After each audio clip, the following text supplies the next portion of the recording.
Naradio, c'est Radio Rugby. Radio Rugby. Paris outragé, Paris brisé, Paris martyrisé, mais Paris libéré, libéré par lui-même. Paris libéré, malheureusement, Paris est venu gagner à La Rochelle ce week-end. C'était la 17e journée de Top 14. Victoire des Parisiens samedi soir face à cette équipe de La Rochelle sur le score de 27-14. J'accueille tout de suite mes deux consultants habituels. Patrick Ramos. Salut Patrick. Salut Benji. Est-ce que tu étais content d'entendre le général de Gaulle dans cette émission de Radio Rugby ? Ah ben oui, bien sûr. C'est un monsieur qui a marqué toute l'histoire de France. Le général de Gaulle, qui est un homme forcément apprécié par Ben Hughes, qui est avec moi. Salut Ben. Sans aucun doute. Salut Benji, salut Patrick. How are you? Hi Ben. Aïe aïe aïe, non, parce que pour une fois, on avait le sourire samedi avec la victoire de la France contre l'Écosse. On en parlera demain dans une prochaine émission de Radio Rugby. On débriefera le tournoi Destination. Aujourd'hui, débrief du Top 14. Messieurs, je le disais, défaite du Stade Rochelet, la première cette saison à domicile. Ben, La Rochelle qui était la meilleure équipe du Top 14. La Rochelle battue logiquement, hein, au vu du scénario. On était tous les trois à deux Flandres. Défaite totalement logique, Ben. Oui, tout à fait. Malheureusement, si tu ne gagnes pas le ballon, tu ne peux pas faire grand-chose. On était dominé dans la mêlée, en touche et un peu partout. Même quand on avait le ballon, on ne savait pas trop quoi faire avec. Donc, c'était logique. Victoire pour Paris. Ils ont très bien joué. Très bien joué. Paris savait quoi faire du ballon, au contraire de La Rochelle, Patrick. Oui, c'était comme tu disais Benji, la 17e journée, 17 comme Charente-Maritime. On a assisté à un gros match du Stade français qui était plus fort que La Rochelle. On l'a vu d'entrée sur le coup d'envoi donné par les Parisiens. Ils ont occupé le terrain. Ils ont mis une pression énorme sur les Charentes-Maritimes, les Rochelais, qui ne pouvaient pas sortir de leur camp. Et dans les 15 premières minutes, on a assisté à deux essais des Parisiens et 2 essais non sur des envolées, sur des essais d'avant, dans des percussions. Donc, dans l'axe profond, comme on dit, ils ont déblayé le terrain et 2 essais facilement transformés par le maître à jouer, Nicolas Sanchez. Et pourtant, les Rochelais étaient prévenus. On va écouter Jérémy Saint-Zel en conf d'après-match. Il était très agacé. C'est une équipe qui joue très bien à l'extérieur, donc très peu de jeu. Ballon porté, jeu au pied du neuf, pression. Aujourd'hui, ils n'ont fait que ça. Ils se sont nourris de nos erreurs, j'ai envie de dire. Et du coup, derrière, sanction. Je l'ai dit, je me répète, 30 degrés à la maison. Au moins c'est fait. Derrière, il va falloir vite repartir sur une nouvelle dynamique pour essayer d'accrocher cette 6e place qualificative pour la suite. Voilà, aujourd'hui, que retenir? Pas grand-chose. C'est un énorme client pour nous, les journalistes, Jérémy Saint-Zel. On le remercie parce qu'il est toujours d'une honnêteté fracassante en conférence de presse. Là, il était énervé. Il n'avait pas forcément envie de répondre, mais il a fait le job, comme on dit en Angleterre, Ben. Et il a totalement raison. C'est un peu stéréotypé, le jeu du Stade français. Mais malgré une équipe du Stade Rochelet qui était prévenue, ça a fonctionné. Tout à fait. Et Patrick l'a dit pendant le match, dans son commentaire, quand tu avances et quand tu as un numéro 9, Van Zyl, et un numéro 10, Sanchez, qui joue dans l'avancée comme ils ont joué, c'est très difficile pour l'équipe qui recule. Et nous, on était toujours en train de reculer. Jérémy Saint-Zel qui a d'ailleurs au passage marqué le seul essai Rochelet dans cette rencontre. Patrick, on le disait pendant le commentaire, le Stade français avec un jeu stéréotypé, mais quand même une charnière très expérimentée et très talentueuse, parce que le duo Sanchez-Van Zyl a fait quasiment ce qu'il voulait sur le terrain. Quand tu parles de jeu stéréotypé, Benji, on pourrait croire que le Stade français ne nous a pas montré grand-chose, à part ce jeu, comme on dit, stéréotypé. Non, ils nous ont montré une chose. D'abord, le problème récurrent qu'on a depuis le match de Montpellier, c'est comme disent les Anglais, Ben, la traduction est facile, mais tu vas la faire. No scrum, no win. Oui, si tu n'as pas la mêlée, tu ne peux pas gagner. Parce que sans la mêlée, tu ne peux pas gagner le ballon. Et on n'avait pas de ballon. Et même quand on l'avait, samedi, on ne savait pas trop quoi en faire. C'est vrai. Et les déboires de La Rochelle en mêlée ont commencé à la réception de Montpellier, où on avait déjà souffert. La semaine dernière, messieurs, on a gagné à Grenoble avec 5 points, victoire bonifiée. On a marqué 4 essais, sauf que les Grenoblois nous ont inquiétés jusqu'à la fin. Et sur la dernière mêlée, on était vraiment sous pression. Et là, donc, contre le Stade français qui avait bien étudié le match de La Rochelle, les problèmes récurrents qu'on a eu en mêlée, alors là, on a explosé quasiment toute la première mi-temps. Les troisième lignes, elles, étaient bloquées sur la mêlée rochelaise pour, bien sûr, pousser derrière. Ce qui a expliqué que Van Zyl s'est amusé derrière. Il a fait combien d'échappées sur les côtés parce qu'il n'y avait personne, pas de troisième ligne pour défendre. Alors, est-ce que cette défaite est inquiétante? C'est la question qu'on va se poser dans Radio Rugby, parce qu'il y a deux déplacements à venir, pas forcément évidents, Ben, parce que le Racing a besoin de gagner et le Racing recevra La Rochelle. Et puis après, il y aura un autre déplacement du côté d'Agen où c'est jamais facile de gagner. Oui, pour moi, c'est un peu inquiétant. Je voudrais dire une chose. Hugo Mola, à la fin du match pour Toulouse, il a utilisé un mot, c'est l'audace. Il était très content que ses joueurs utilisent l'audace. Il y avait 2 moments où La Rochelle a décidé samedi soir de mettre le ballon en touche avec une pénalité. Non, pas mettre le ballon en touche. Ils ont décidé de prendre les 3 points. Ils auraient pu quand même aller en touche. Ils n'avaient pas d'audace. On a eu le débat avec Patrick à l'antenne d'ailleurs. Ouais. Oui, et là je rejoins pleinement Ben, on en a discuté hier ensemble. Ce qui est surprenant dans ces décisions qui ont été prises, les 2 décisions par Victor Vito, le capitaine, Benji en a parlé à la radio en direct, c'est qu'il y avait la place pour aller en touche. Et les premiers temps de jeu, lorsqu'on a joué pas loin de la ligne du Stade Français, qu'on a eu les ballons en touche, on les a poussés sur une vingtaine de mètres, ce qui a généré des pénalités. Et là, on a voulu réduire le score. C'est vrai qu'il y a eu 2 pénalités, mais ce n'était pas suffisant. Et la confiance, on aurait pu l'avoir en marquant un essai, en se rapprochant de la ligne but du Stade Français. Et comme tu dis, on a manqué d'audace, on a manqué de confiance, et je crois, messieurs, que le doute s'était déjà installé. On a voulu se rassurer en tentant ces pénalités. C'est tout à fait ça. C'est ce doute-là qui m'inquiète pour le Racing. Parce qu'on va jouer chez eux, dans un stade énorme, et on n'a pas tellement l'habitude de jouer dans un stade qui est un peu showbiz. Donc on verra bien. Mais pour moi, on n'avait pas de confiance. Avec une pelouse synthétique en plus, on le rappelle, ça peut être perturbant.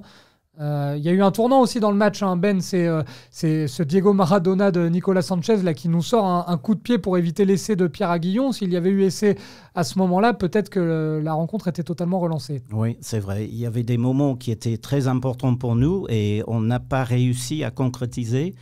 Et à chaque fois qu'il y avait un petit moment pour le Stade Français, ils ont marqué. Van Zyl à la fin, ça ne suffisait pas de beaucoup de choses. Il est parti, il est très rapide. Et il a marqué à la fin. Van Zyl, un joueur qu'on annonce à la retraite en fin de saison. Patrick, il pourrait encore servir. Hein. Ah oui, il avait évincé complètement Thomas Coville qui avait été gravement blessé. Rappelons-le, Thomas Coville, très très bon joueur qui était donc champion du monde avec les moins de 20 ans. Je voudrais revenir quand même sur Nicolas Sanchez.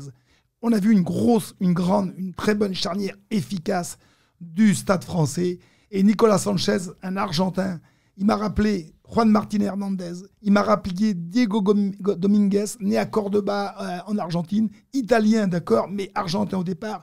Et il m'a rappelé aussi le grand demi-ouverture des années 70, capitaine des Pumas, Hugo Porta. Tous les Argentins qui jouent au rugby, qui sont buteurs, sont passés par les écoles de football. Ils ont un jeu au pied magnifique, chirurgical, et on l'a vu sur cette défense inespérée de Sanchez. On se demande comment il a fait. On voyait à Guillon, Benji, déjà sur le ballon, sauf qu'il est arrivé avec la pointe du pied à la sortie du ballon. Exactement, et les joueurs argentins nous régalent régulièrement dans le top 14 parce qu'il n'y a pas que les buteurs, hein. Je pense notamment à Juanimov qui régulièrement joue au pied de manière exceptionnelle. Ce sont vraiment des joueurs racés que l'on aime voir évoluer dans le top 14. Il y a eu quand même quelques satisfactions, hein, messieurs, juste avant de parler des autres matchs de ce top 14. Je l'ai vu ému en conférence de presse d'avoir été appelé par John O'Gibbs, un joueur comme Mohamed Bougami. Patrick a fait une très bonne entrée. On a cru qu'il allait être presque décisif pour le retour de La Rochelle. Malheureusement, sa prestation individuelle n'a pas suffi. Ah oui, il a fait tant mieux. Je l'ai signifié lorsqu'il est rentré. Bougami Mohamed avait complètement disparu. Il avait fait un très très gros match l'année dernière au Pays de Galles en quart de finale à Llanelli. Et là, il nous a fait plaisir. Il s'est fait plaisir, bien sûr. Mais quand il est rentré avec Vincent Pelot, on a retrouvé une certaine assise en mêlée. Et Bougami, toutes les charges qu'il a eu à faire, toujours il a passé ce mètre supplémentaire pour jouer dans l'avancée. C'est ce qui explique qu'en deuxième mi-temps, on a eu donc le passage à vide. En fin de compte, on l'a eu sur cette interception de Van Zyl qui nous a crucifiés entre les poteaux. Mais juste à ce moment-là, on était bon et on y croyait encore. Oui, on ne l'a pas vu depuis un moment. Il nous a manqué parce qu'il est grand, très grand. Il arrive à casser la ligne de défense. Et puis d'ailleurs, on avait des problèmes en première ligne samedi soir. Monsieur, c'est Joly, je crois, qui a eu un match assez difficile. Et puis là, maintenant, le week-end à venir, on a quand même nos joueurs de l'équipe de France qui vont revenir. Oui. Tu étais à l'entraînement. On les a vus à l'entraînement, effectivement, cet après-midi. Alors, pour information, Dany Priso a participé à l'entraînement, mais avec une séance individualisée. Il a pas vraiment couru. Hein. On l'a vu souvent se poser sur le banc de touche pour regarder un petit peu ses coéquipiers. On a vu Pierre Bourgarit qui tire un petit peu la langue, mais il y avait tout le monde. Thomas Jolmes, qui s'était blessé au crâne samedi, lui a participé normalement à la séance collective.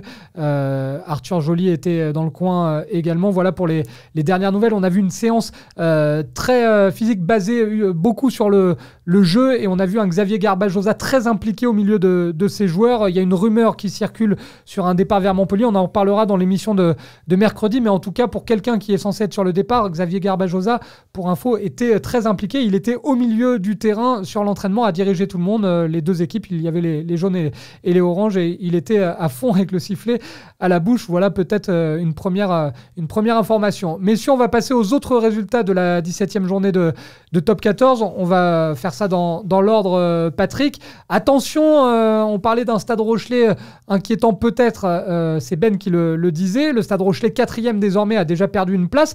Attention à l'UBB qui est 5e et qui a battu Grenoble 47-31.